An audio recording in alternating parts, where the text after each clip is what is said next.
अस्सलाम दोस्तों, पाकिस्तान के ओपनर अहमद शहजाद ने बाबर आजम के बाद अब तोपों का रुख मोहम्मद रिजवान की तरफ कर लिया है। उन्होंने बोला कि ये मजहबी कार्ड खेलना छोड़ दीजिए। ये उस वक्त मजहब कहा जाता है जब आप झूठ बोल रहे होते हैं और अदाकारी करते हैं क्राइम्स की, और आप खुद इसको तस्लीम भी करते हैं, तो फिर वो मजहब कहा जाता है। ये उन्होंने एक ट्वीट की, और उसके ऊपर अहमद शाह का जो है वो मैं आपको बताऊंगा, इसका थोड़ा सा बैकग्राउंड बताऊंगा, और थोड़ी बहुत मैं अपनी राय बाद में बताऊंगा। बट पहले अहमद शहजाद ने जो ट्वीट किया एग्जैक्टली वो मैं आपको पढ़ के सुना देता हूं। उन्होंने मोहम्मद रिजवान का नाम नहीं लिया, मगर चूंकि एक दिन पहले मोहम्मद रिजवान की प्रेस कॉन्फ्रेंस हुई, उस पर उन्होंने थोड़ा सा बात की कि हम मुसलमान हैं और हम बेईमानी नहीं करते या आपस में इख्तलाफ नहीं रखते, इस तरह का उन्होंने कुछ बोला। तो उसके ऊपर अहमद शहजाद ने उनके नाम लिए बगैर जो बातें की वो सब उनके ऊपर आती हैं, नाम उनका नहीं लिया। ये लिखा उन्होंने कहा, ये वाकई मायूसकुन है कि कुछ खिलाड़ी गैर जरूरी प्रेस कॉन्फ्रेंस करके और मजहब का कार्ड खेलकर वर्ल्ड कप में अपनी खराब कारकर्दगी को छुपा रही हैं। जब वो अपनी फिटनेस के बारे में झूठ बोलते हैं और जब वो तस्लीम करते हैं कि वो मैदान में अदाकारी कर रहे थे, तो मजहब कहां जाता है? क्या मजहब आपको दूसरों को धोखा देने और मैदान में झूठ बोलना सिखाता है? आपको मैदान में परफॉर्म करने के लिए पैसे दिए जाते हैं। मजहब हमें यह सिखाता है कि हम अपनी जिम्मेदारी को पूरे अज़्म के साथ अदा करें और अपनी तकलीफ के बारे में झूठ ना बोलें, यानी क्राइम्स और जो फिटनेस को लेकर बात होती है। इन खिलाड़ियों के कुछ तर्जुमान चाहते हैं कि इन्हें एक और मौका दिया जाए, लेकिन क्यों? ये पाकिस्तान की टीम है और ये उनके घर की टीम नहीं है जब जहां वो खेल सकें। अगर वो एक और मौका चाहते हैं तो वो अपनी टीम बना सकते हैं और अपने दोस्तों के साथ खेल सकते हैं, लेकिन अब पाकिस्तान क्रिकेट के लिए नहीं, यानी पाकिस्तान क्रिकेट के लिए वही नहीं खेलना चाहिए। फिर उन्होंने बोला, हम पीसीबी के चेयरमैन मोहसिन नकवी साहब को इस उस बड़ी सर्जरी को भूलने नहीं देंगे जिसका उन्होंने वादा किया था। पाकिस्तान टीम के कुछ खिलाड़ी अब चेयरमैन के बयान का मजाक भी उड़ाने लगे हैं, क्योंकि इन्हें कोई परवाह नहीं। लेकिन हम इस बात को यकीनी बनाएंगे कि शायकीन को उनके जवाबात मिले और उन खिलाड़ियों के खिलाफ कार्रवाई की जाए, और हम उस वक्त तक पीछे नहीं हटेंगे जब तक ये पाकिस्तानी टीम एक बार फिर सही रास्ते पर नहीं आ जाती। ये अहमद शहजाद ने ट्वीट किया, लंबा चौड़ा, मैंने पूरा वर्ड टू वर्ड आपको पढ़ के सुना दिया थोड़े गंदे से लहजे में। दोस्तों, अहमद शाह ने जो बाबर आजम पे तनकीद की सब आपको पता ही है, उनकी स्ट्राइक रेट को लेके, उनकी सेल्फ मतलब बकौल उनके, मैं नहीं कह रहा, बकौल उनके कि वो शायद अपने लिए इनिंग खेलते हैं और वो स्टार नहीं है, किंग क्यों कहा जाता है, विराट कोहली के साथ मुआजना, ये सब चीजों के ऊपर। मगर अब वो रिजवान के ऊपर आई है। मोहम्मद रिजवान ने एक दिन पहले प्रेस कॉन्फ्रेंस की और उन्होंने बोला, उनसे सवाल हुआ कि टीम के अंदर इख्तलाफात की बातें हो रही हैं कि पॉलिटिक्स है खिलाड़ियों के बीच, तो क्या? उन्होंने बोला, हम कहीं पे भी जाते हैं सबसे पहले हम अपने मजहब को रिप्रेजेंट करते हैं, फिर अपने देश को रिप्रेजेंट करते हैं, और दोनों में हमें ये नहीं सिखाया गया कि हम कोई इंतशार पैदा करें या आपस में हम भाईचारे के साथ ना रहें। उनकी बात का मफहूम वो ये था। इस पर अहमद शाह का ये ट्वीट आया। उनका नाम नहीं लिया, मगर उन्होंने क्योंकि एक दिन पहले प्रेस कॉन्फ्रेंस की, उसके ऊपर बोला। और फिर जो सर्जरी की बात में बोला कि मजाक किया जाता है, वो शहीन से भी हुआ। शहीन से सवाल हुआ कि सर्जरी चेयरमैन साहब ने कहा उनको बीमार है, एग्जैक्टली ऐसा ही कुछ रिजवान ने भी बोला। मगर रिजवान ने ये जरूर कहा कि चेयरमैन पीसीबी को हक है कि वो जिस तरह मर्जी चाहे अपनी मतलब सर्जरी करना चाहे वो कर सकते हैं, क्योंकि टीम अच्छा नहीं खेली है।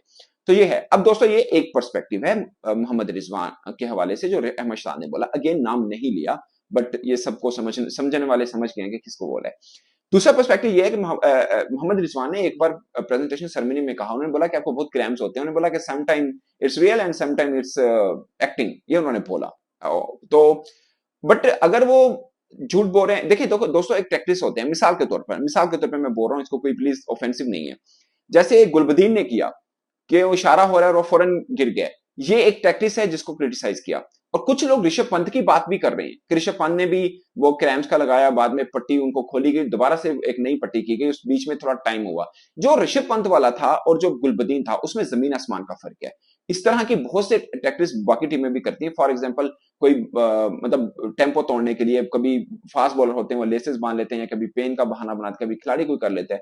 ये एक टेम्पो है, ये एक टेम्पो तोड़ना होता है, ना कि मैच का रिजल्ट चेंज करना होता है। इससे गुलबदीन ने जो किया, वो बारिश हो रही थी, उसकी वजह से अगर मैच शुरू ना होता तो अफगानिस्तान जीता हुआ था। उस मोड़ पे सब उनको तनकीद का निशाना बना रहे थे। लेकिन कुछ लोग ऐसे भी थे जो कहते हैं कि ठीक है, मैच के लिए कुछ भी चलता है। कुछ लोग ऐसे भी थे। बट ऋषभ पंत की कहानी में डिफरेंट था।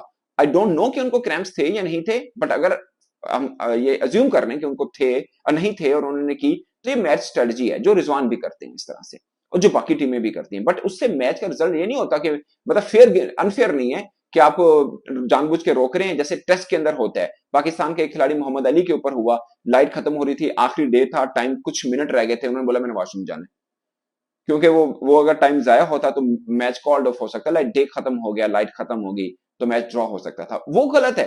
वो गलत है। मैं ये नहीं कह रहा कि पाकिस्तानी क्रिकेटर से बात कर रहा हूं, अगर मोहम्मद अली को वॉशरूम नहीं आया और वो गए थे टाइम लेट करने के लिए तो वो गलत था।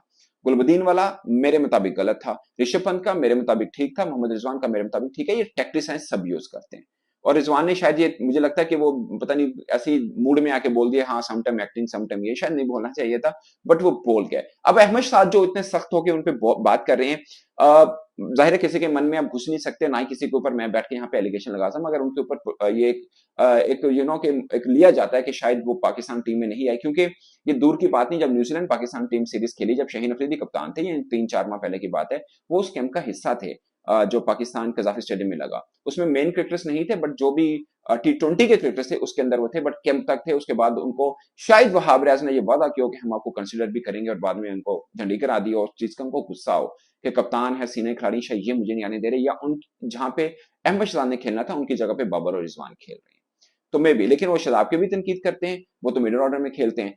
पॉइंट इज दोस्तों, हम किसी के ऊपर, मैं बैठा यहाँ पे एलिगेशन नहीं लगाता, बट ये मैं किसी को डिफेंड भी नहीं कर रहा, बट मुझे ज्यादा तौर पर ये लगता है कि रिजवान के मामले को लेकर आप ये कहें कि वो मजहब कार्ड खेलते हैं तो शायद वो गलत होगा।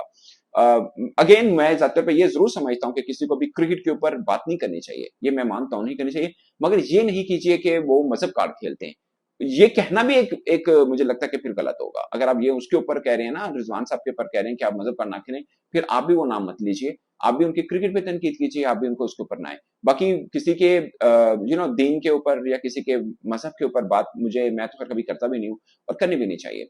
और बाकी कोई भी है उस पर बात नहीं होनी चाहिए, और किसी को स्पोर्ट्स के मैदान के ऊपर ये बात भी नहीं करनी चाहिए। ये भी सच है कि रिजवान को भी शायद थोड़ा अवॉइड कर लेना चाहिए कि आप मतलब आई डोंट नो कि मैं इस बात को एक्सप्लेन कैसा करूं, बट बहुत से लोग इस चीज के ऊपर आके करते हैं। बट मैं ये बता दूं कि रिजवान शो ऑफ नहीं करते हैं, मैं उनको बहुत अच्छे से जानता हूं, वो शो ऑफ नहीं करते हैं, और मुझे मुझे ज्यादातर ये लगता है।